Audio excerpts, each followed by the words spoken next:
안녕하십니까. 한국교회를 논하다 진행을 맡은 김성근 목사입니다. 가을이면 교단별 정기총회가 열리지요.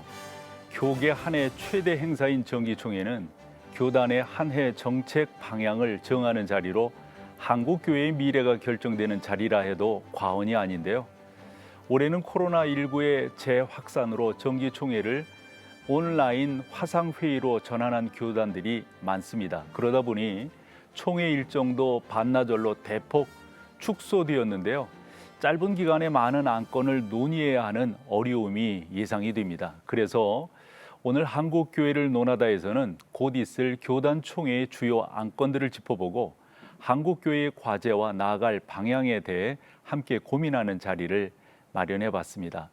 오늘 함께 말씀을 나눠주실 분들을 소개해 보면 먼저 한국교회 총연합 사무총장이신 신평식 목사님 나와주셨습니다. 안녕하세요, 목사님. 네, 반갑습니다. 네, 반갑습니다. 이어서 미래 목회 포럼 사무총장으로 섬기고 계시는 박평득 목사님 자리해 주셨습니다. 어서 오십시오. 안녕하세요. 감사합니다.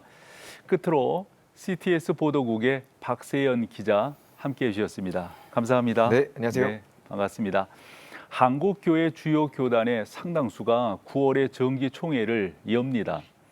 구체적인 말씀을 나누기에 앞서서 우리 신평식 목사님께 좀 여쭤보고 싶은 게 총회가 한국교회에 어떤 의미를 갖고 있는지 먼저 그 중요성을 좀 짚어주셨으면 고맙겠습니다. 일반적으로 우리 교인들과 얘기를 하다 보면 총회가 뭔지 그다음에 교단이 뭔지 네네. 이 부분에 대해서 조금 헷갈려하시는 분들이 있어요. 요즘은 그래서, 더 그런 것 같아요. 네, 그래서 이제 총회 그러면 전체가 모이는 회의라는 뜻 아니겠습니까?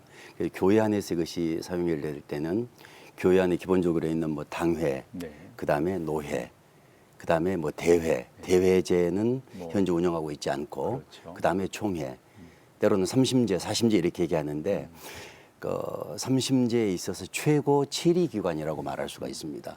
그러면 치리가 뭐냐? 다스리는 일이지요. 그래서 교회의 질서를 잡고 교회의 신학을 보존하고 네. 그다음에 목회자들을 양성하는 그런 주된 업무를 하는 것이 총회라고 말할 수가 있습니다. 일반적으로 총회 그러면 이제 어떤 분들은 뭐 대표를 뽑는 총회장을 뽑는 그 선거에만 집중하고 또 그것만 주로 보도되는 경우들이 많은데 뭐 총회를 하다 보면 매년 총회장이 바뀌니까 뭐 총회장을 뽑는 것도 굉장히 중요하지요. 예. 그러나 그것이 이슈가 되는 것은 그렇게 바람직하지 않다 이렇게 생각을 합니다. 왜 그러냐면 지난 100여 년이 넘는 기간 동안 매년 총회장이 바뀌면서도 총회장 때문에 총회가 바뀌는 게 아니라 그 지속해온 총회 헌법과 그다음에 함께 협력하는 모든 교회들의 노력이 합쳐져서 총회의 질서와 총회가 갖고 있는 그 사명을 이렇게 감당했다고 볼 수가 있습니다. 그런 계절이 지금 오고 있는 것입니다. 네. 총회가 사실 무엇을 결정하느냐 이것이 그 교단이 나갈 방향성이 되는데 총회 때 그런 하나하나 부분들을 결정하는 어찌 보면 최고 기관, 기구 이렇게 표현해도 될까요? 그럴 수 있습니다.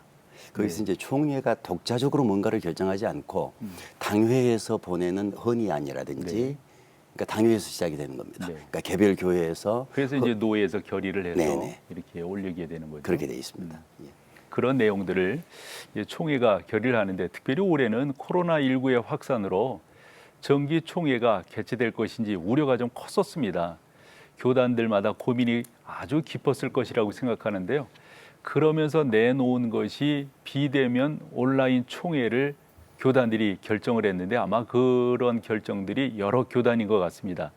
이 시간에 우리 박병득 목사님께 좀 여쭤보고 싶은 것은 뭐 저도 그렇게 느끼는데 총회 역사상 이렇게 온라인으로 비대면으로 총회를 하게 되는 게 아마 처음 아닐까요? 네. 목사님 이러한 총회를 보시면서 어떠한 정리를 하고 계시는지.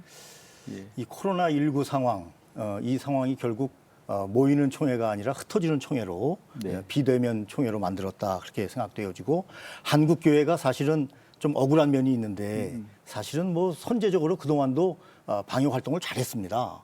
그런데 일부 교회 때문에 국민 여러분께 송구스럽게 됐는데 그러게 말입니다. 예, 이번 총회도 사실은 이제 5월 달에는 주로 성결교, 그런데 10월 달에나 9월 달은 장로교 총회, 또 장로교 감리교 총회 네. 이렇게 열리게 됩니다.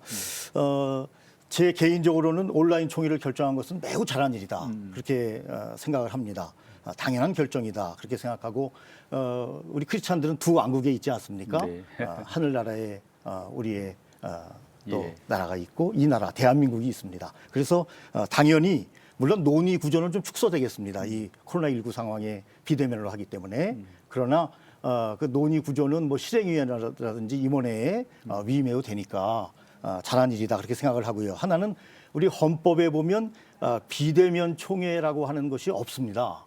그런 의미에서 혹시라도 그렇지는 않겠지만 대의원 중에 혹시 문제를 제기하는 분이 있을까봐 수 개정 후에 올해는 어쩔 수 없이 비대면으로 총회를 한다고 하는 것을 결의 혹은 먼저, 제시를 하고 예. 총회를 하면 좋겠다 그런 생각도 해보게 됩니다.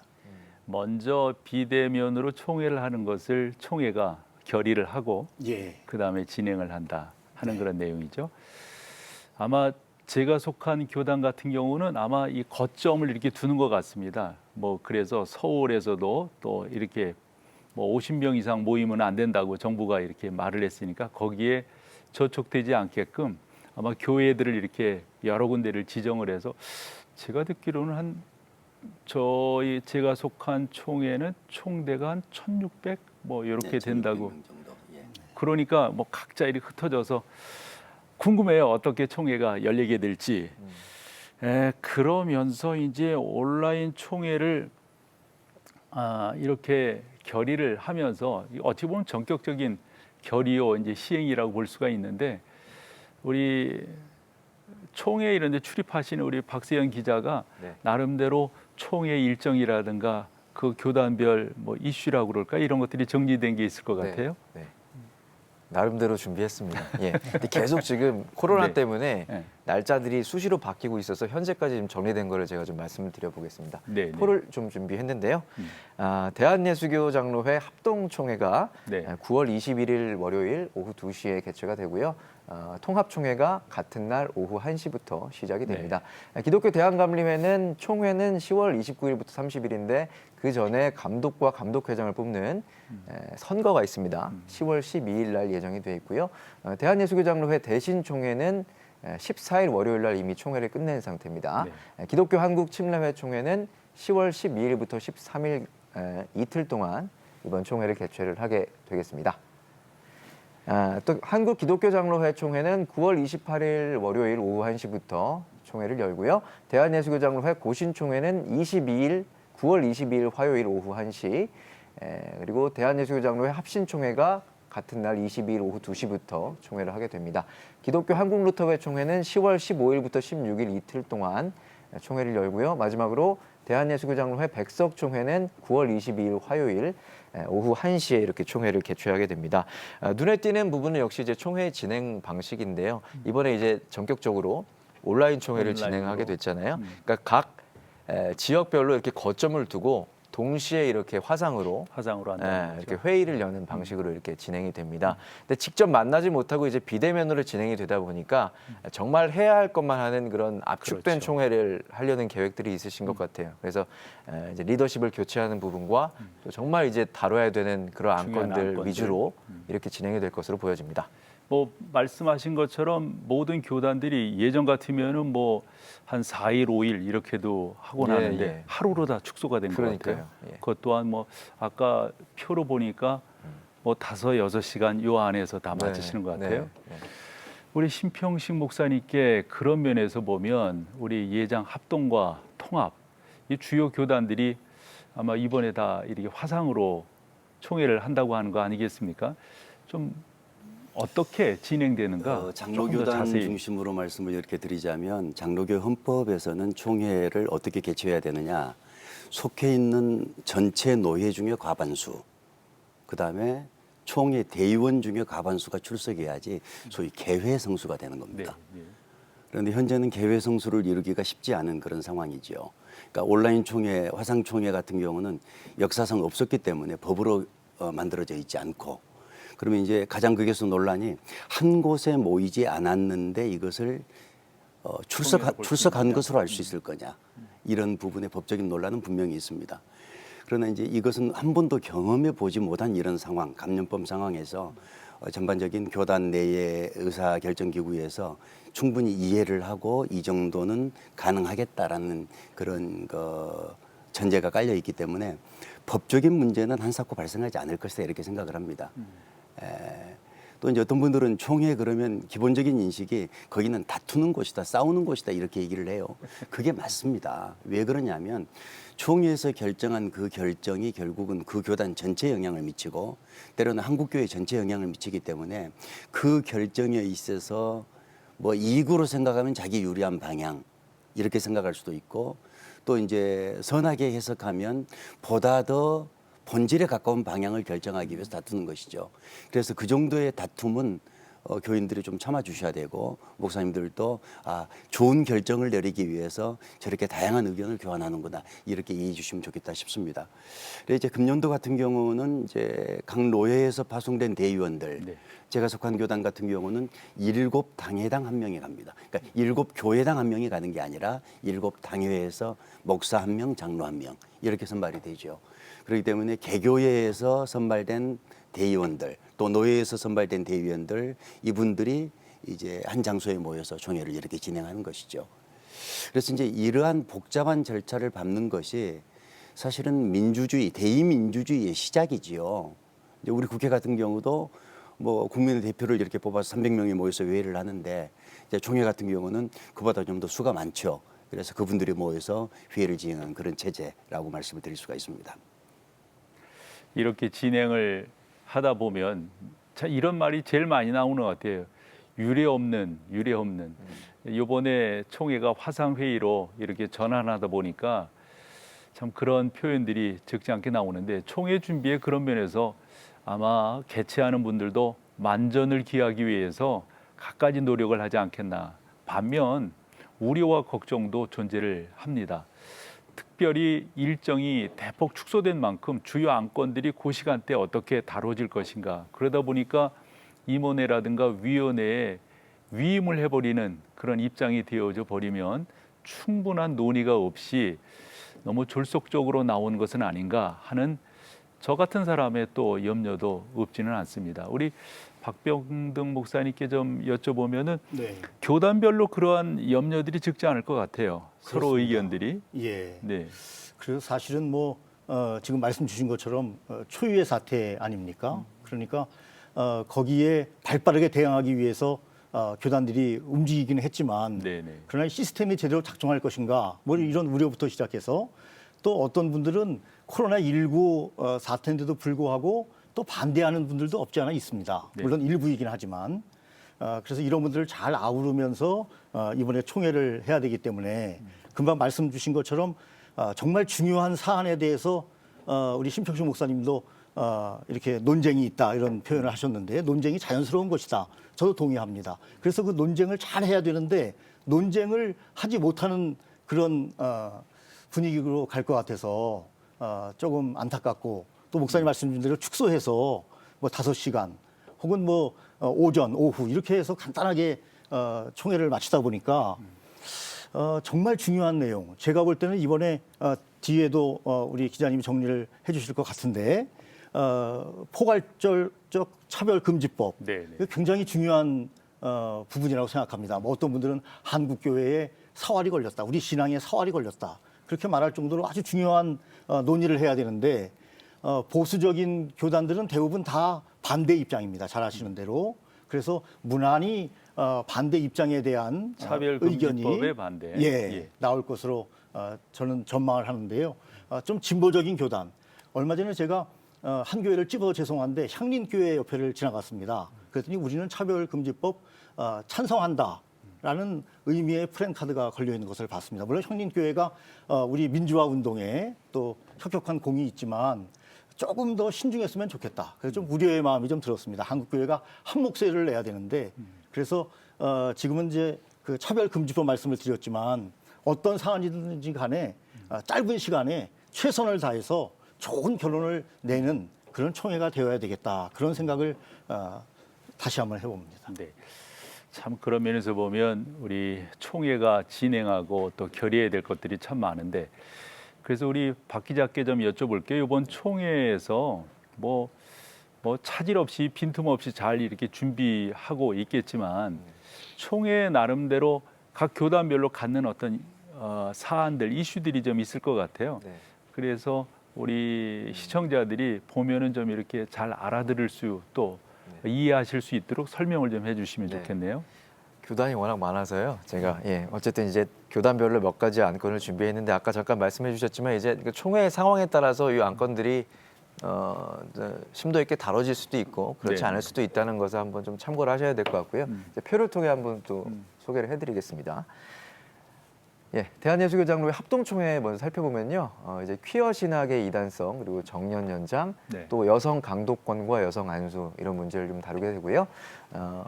통합총회 같은 경우에는 작년에 이제 명성교회 관련해서 수습 결의안이 나왔는데 이 안을 철회해달라라는 헌의안이 또 올라와 있고요. 한국기독교교회협의회 탈퇴 이거는 이제 교회협 쪽에서 이제 차별금지법 관련해서 좀 찬성적인 입장을 내놨었던 적이 있기 때문에 이와 관련해서 탈퇴하겠다.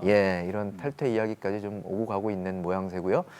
기독교 대한감리회는 역시 이제 감독회장 선거가 가장 몇 차례 이슈입니다. 감독회장 선거하는데 좀 예. 어려움들이 있어서 많이 그런 것 어려움이 같아요. 있었고 지금도 이제 직무대행 체제로 가고 있기 때문에 이번에 어떤 감독회장이 뽑히느냐 여기에 지금 많은 주목을 받고 있는 상황이고요. 기독교 한국침례회 총회 같은 경우에는 이제 교단 차원에서 차별금지법 반대 청원하는 이 건하고 또 한국기독교총연합 탈퇴 건 네. 이 건이 올라와 있습니다. 또 한국기독교장로회 총회는 이제 한신대 관련해서 신학교육 미래연구위의 존속 여부 이 건이 있고요. 또 총회 보유재산 활용 방안에 대해서 연구 특위를 구성하자 이 헌의안도 올라와 있습니다. 고신총회는 이제 목회자 이중직 여부 또 전광훈 목사의 이단성에 대해서 논의할 예정에 있고 합신총회도 전광훈 목사 그리고 한기총회 이단성에 대해서 논의가 예정돼 있습니다. 또 백석총회에서는 회전문 인사 방지 이거는 이제 몇몇 인사들이 이 교단의 주요 요직들을 보직을 이제 돌아가면서 차지한다 이제 이거죠. 차지하는 이런 것들을 방지하는 저희 거. 정치하는 데서는 듣던 말인데 예. 교단에서 그렇죠. 듣네요. 또 화해조정위원회 신설, 또 목회협력지원센터, 뭐 코로나라든지 이런 어려운 상황에서 서로 협력할 수 있는 그런 기관을 좀 네. 생각해보자. 이런 안건들이 현재까지 올라와 있습니다. 이제 우리 박 기자께서 정리해 주신 것은 각 교단별로 예. 이제 아주 일반적인 그런 내용인데 이 시간에 우리 두 분 목사님 나오셨으니까 두 분 목사님께서 이번 총회를 바라보시면서 뭐 속하신 총회도 있으실 것이고 다른 총회도 있으실 것 같은데 어떤 안건들에 주목하고 계신지 교단별로 주요 안건들 조금 자유롭게 우리 박 목사님부터 말씀하실까요? 예. 저는 그 어쩔 수 없이 이 정광훈 목사님 네, 네. 건에 대해서 어떻게든지 간에 총회에서 결의가 돼야 된다 이렇게 저는 생각합니다. 네, 네. 물론 제가 개인적으로 생각하기에 정광훈 목사를 이단으로 생각하지는 않습니다. 그러나 하나님 앞에서 더욱 진지한 자세를 가지고 사회나 또 성도들을 대하는 그런 자세가 참 필요했겠다 그렇게 생각을 합니다. 사실 합동총회에서도 신학 이단성을 발표하겠다 이번에 이렇게 나서고 있고 아까 말씀하신 것처럼 고신에서는 뭐 이미 발빠르게 합신 또 통합까지도 이렇게 정광훈 목사 발언과 관련해서 정말 한국교회가 이래서는 안 된다 이런 자성의 목소리가 나오고 있는 것 같아서 말씀드린 것처럼 하여튼 어떤 방향이든지 간에 이번에 좀 결론을 내렸으면 좋겠다. 그런 생각을 저는 개인적으로 가지고 있습니다. 그리고 코로나19와 관련해서 그 원인이 환경 문제다 이런 보도가 많이 되고 있는데요. 한국교회가 과연 환경 문제에 대해서 얼마나 그동안 생각을 했는가에 대한 반성 그리고 새로운 대안 제시 그런 부분이 좀 있었으면 좋겠고요. 한국교회 신뢰 회복이 급선무입니다 지금.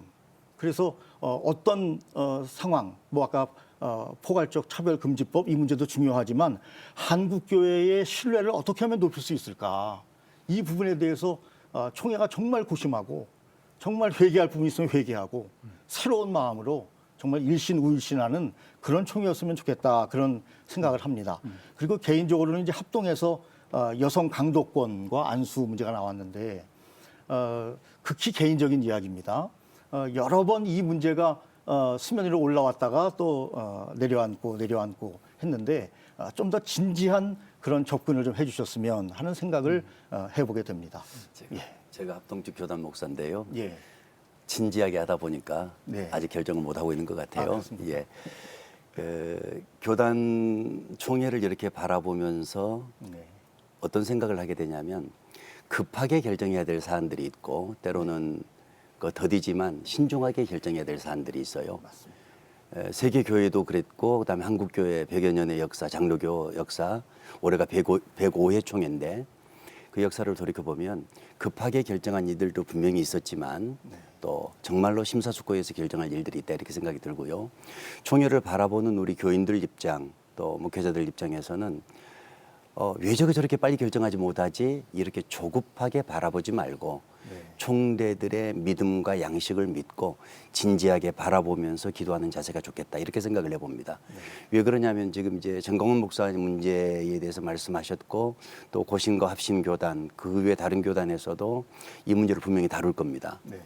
그런데 사회적으로 이렇게 문제가 됐기 때문에 다루는 것이 아닙니다.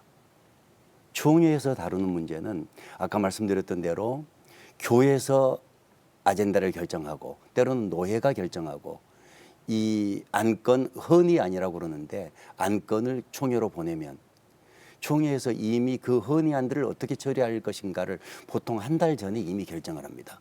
그러니까 현장에 모여서 이거 이렇게 합시다라고 동의한다고 해서 되는 안건들이 아닙니다. 정광훈 목사님 건 같은 경우도 이미 지금 문제가 됐지만 1년 전 또 1년 전보다 훨씬 더 먼저 어떤 교단들에서는 문제점을 인식하고 이것을 헌의안으로 제출했고 그것이 작년 총회에서 채택이 돼서 이것을 연구하자.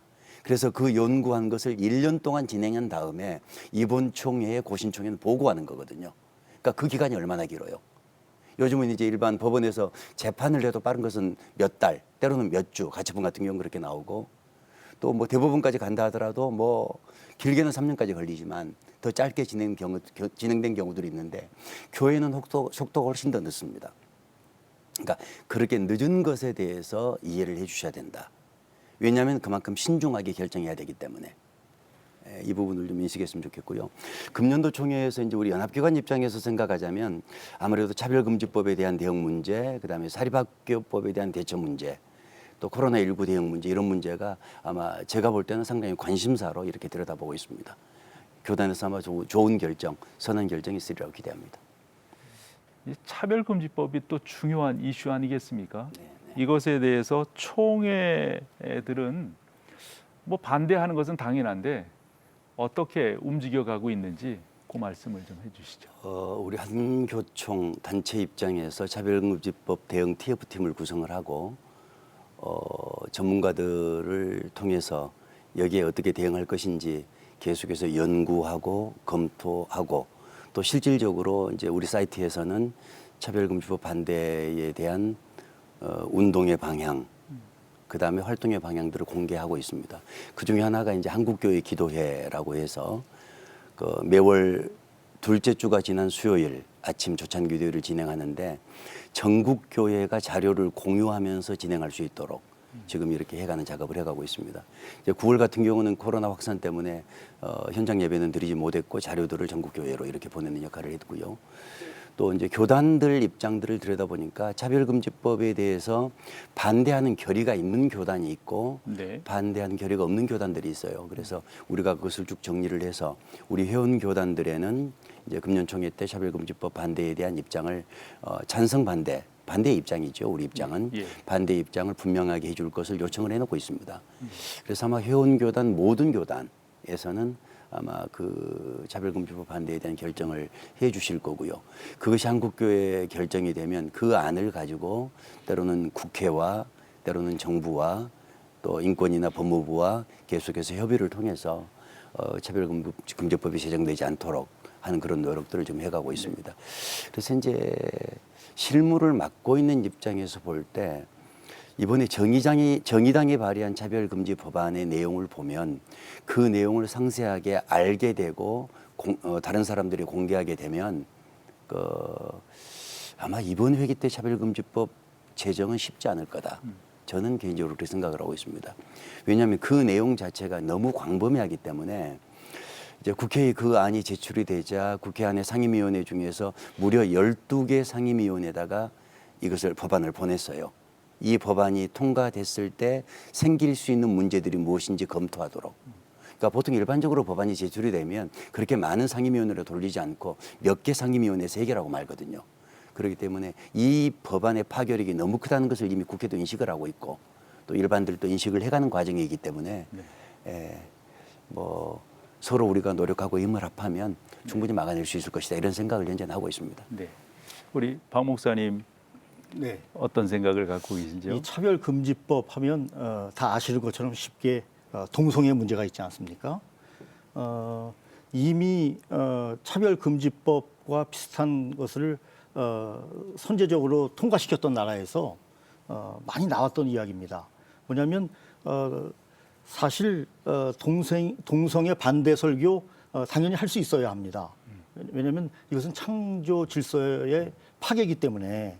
그런데 목사님께서 동성애 반대 설교를 하면 문제 삼는 사람이 있을 경우에 내가 정신적으로 고통을 당했다. 왜 그런 설교를 하느냐라고 법적인 문제를 제기했을 때 처벌이 가능해지는 이런 일이 있을 수 있다는 거예요. 그리고 동성애자가 신학 대학에 입학이 가능하고 그리고 반동성애 교육은 불가능하고 이것은 기본적으로 우리가 성경이 명시한 존엄한 그런 원칙을 깨는 행위이기 때문에 우리는 정말 그 용납할 수가 없는 부분이다 그렇게 생각하고요. 역차별의 부분도 있습니다. 차별금지법이 오히려 종교와 표현을 자유를 침해하는 그런 사람들을 네. 역차별한다. 예. 그렇게 될 수 있고요. 그다음에 좀 지난 예지만 2013년도에 미국에서 제과점을 운영하는 부부가 동성애 부부가 결혼을 하기 위해서 케이크를 주문을 했는데 그것을 거절했다는 거예요.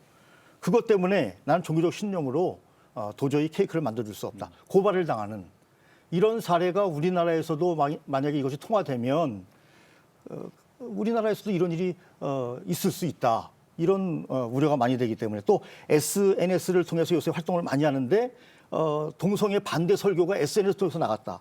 그거 위반 소지가 있습니다. 이렇게 정말 종교의 어떤 자유를 침해하는 이런 법을 우리는 반드시 막아야 되겠다. 그런 애절한 마음이 있습니다. 네. 한국교회를 논하다에서 제가 기억하기로는 여러 차례 또 제가 또 사회를 봤었으니까요. 그래서 요건 여러분들이 좀 아셔야 됩니다. 그래서 차별금지법이 담고 있는 전체를 기독교가 반대하는 것이 아니라 그 가운데 있는 기독교적 독소 조항들이 있습니다. 한 번 더 여러분들이 유튜브라든가 또 우리 CTS 홈페이지에서 찾아보시면 그냥 모르고 무조건 반대하시면 상대방에게 논리적으로 집니다. 우리 예수 믿는 사람들은 이러이러한 면이 있기 때문에 반대한다. 지금 시간이 좀 제약이 되어서 이 정도만 말씀을 드려보겠는데 한 번 더 여러분들이 보시고 아시고 반대를 하시는 것이 중요하겠다. 자, 그런가 하면 매년 교단 총회 참관단을 꾸려서 총회 현장을 참관하고 대안을 제시하는 활동을 해온 교회개혁 시민연대가 있습니다. 이번에 온라인 총회다 보니까 현장을 방문하지 않고 각 총회에 제안서를 전달했다고 들었습니다. 그 제안서 내용이 어떤 것인지 궁금해요. 네. 우리 박 기자. 예. 먼저 주요 제안을 살펴보면요. 이제 코로나19 감염 가운데 교회나 교단의 역할을 선명하게 해달라라고 요청을 했습니다. 아무래도 지금 사회가 교회를 바라보는 시각이 어떤 불신을 넘어서 이제 혐오에 가깝게 지금 가고 있는 상황이다. 그렇기 때문에 이번 교단 총회에서 이런 선명한 역할이 제시되지 않는다면 앞으로 한국 기독교는 더 위기에 빠질 것이다라는 그런 총회의 역할을 주문을 했고요. 예. 아무래도 이제 전광훈 목사가 이슈가 되다 보니까 이번 총회를 통해서 전 목사에 대한 바른 결의를 해달라라는 요청도 있었습니다. 또 이와 함께 민주적인 의사결정 구조를 위해서 다양한 이제 참여 구조를 만들자라는 의견도 있었고요.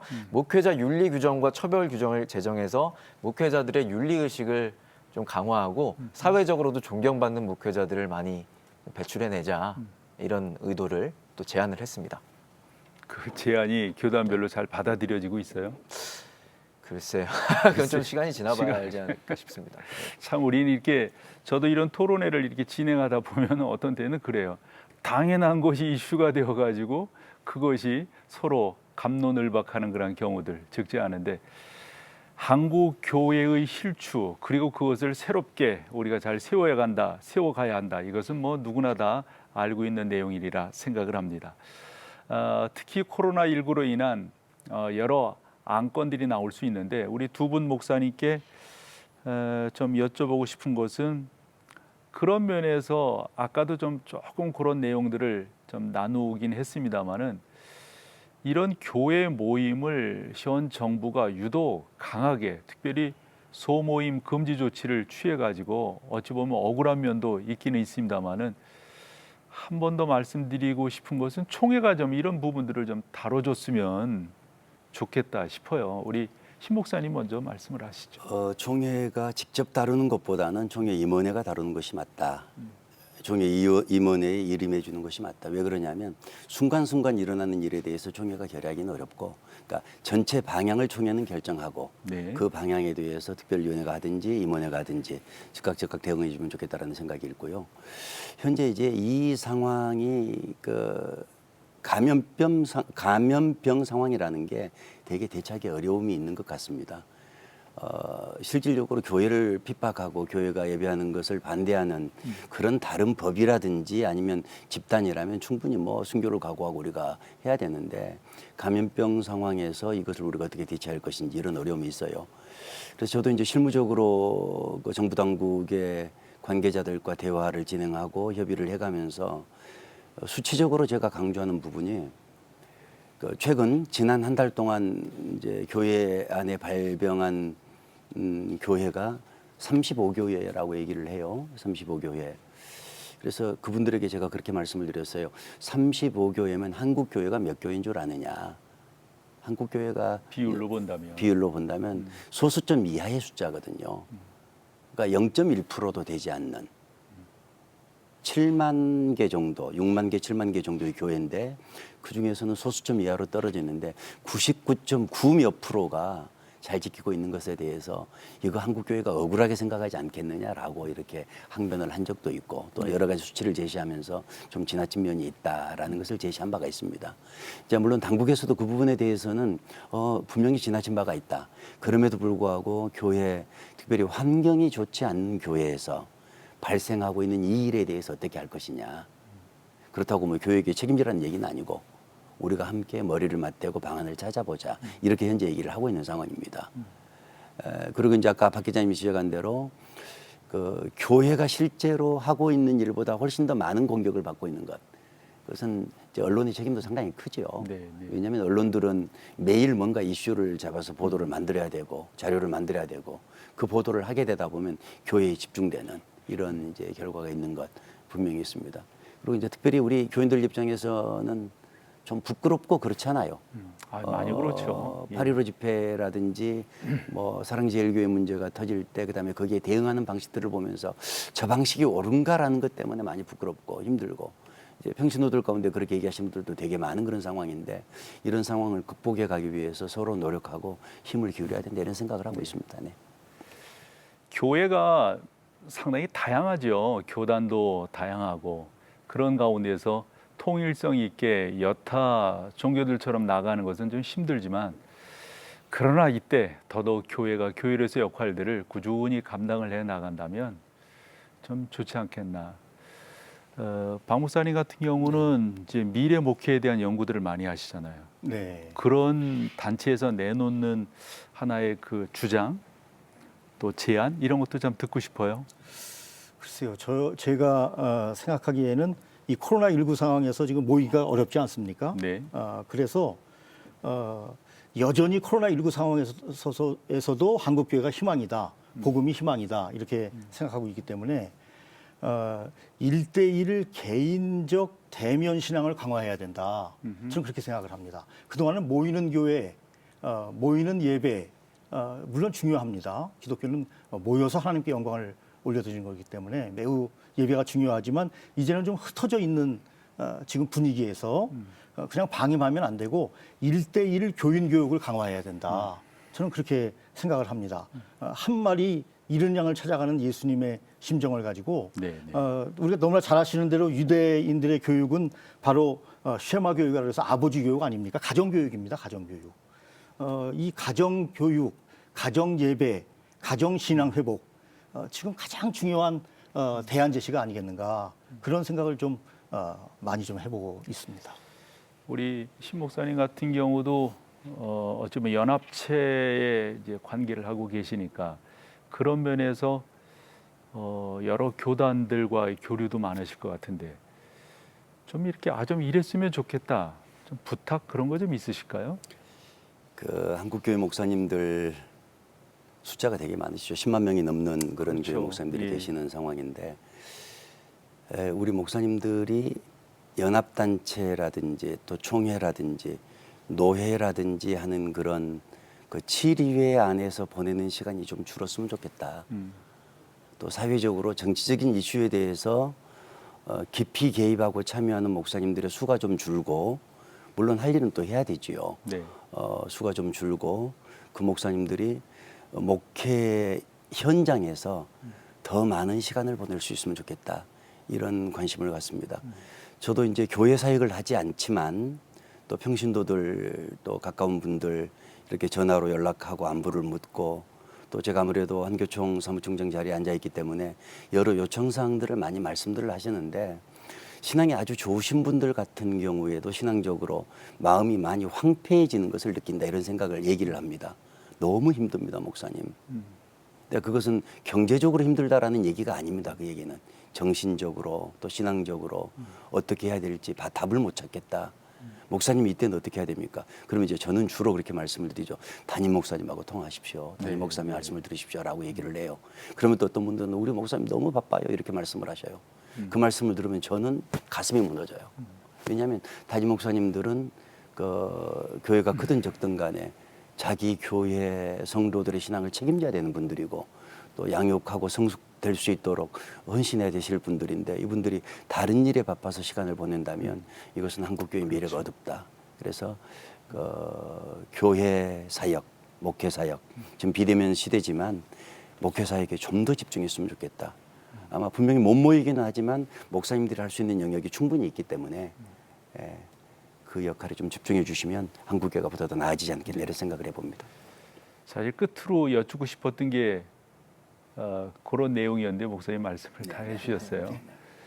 박 목사님 네. 뭐 좀 바람이 있으시다면 어떤 게 있으실까요? 조금 한국 교회가 사회와 소통하고 사회의 목소리에 좀 경청을 했으면 좋겠다. 네. 그런 생각을 많이 했습니다. 아까도 그 코로나19 상황과 관련해서 사실 뭐 신앙 교육은 천국에 가도록 인도하는 것은 교회가 하는 거지만 방역의 일은 방역 정부에서 그것을 주도하는 것이 맞거든요. 네, 그러면 조금 더 사회의 목소리를 들어야 되는데 뭐 부산의 부성기독교 총연합회인가요? 뭐 실정 얘기를 들어서 죄송한데 우리는 무조건 그냥 대면 예배를 드리겠다. 사회하고 소통해야죠. 그런 의미에서 한국교회가 좀 더 소통했으면 좋겠고 죄송하지만 정광훈 목사님이 옛날에 그런 이야기를 했습니다. 교회는 사회적 이슈를 쫓아가야 지도력을 확보할 수 있다.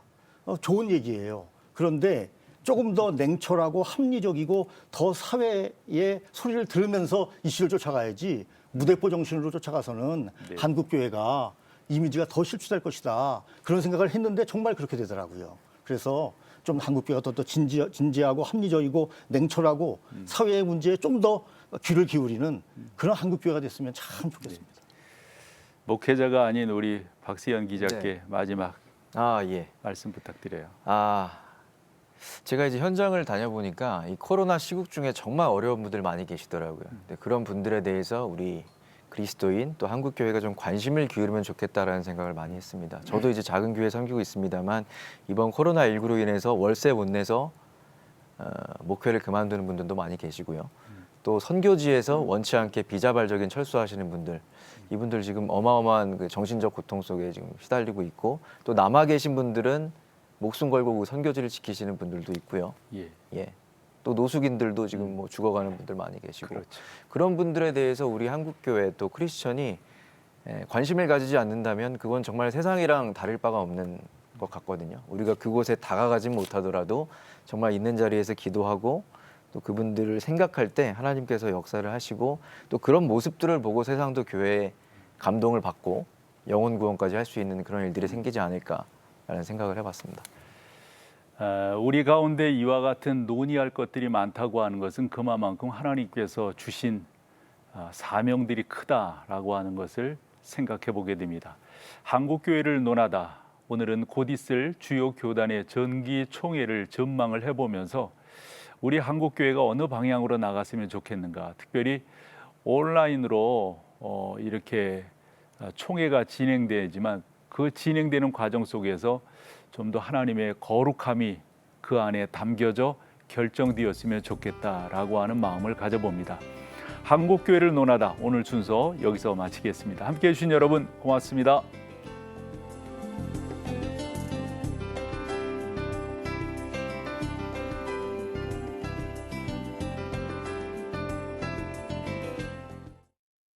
이 프로그램은 CTS 방송가족의 사랑과 후원으로 제작되었습니다.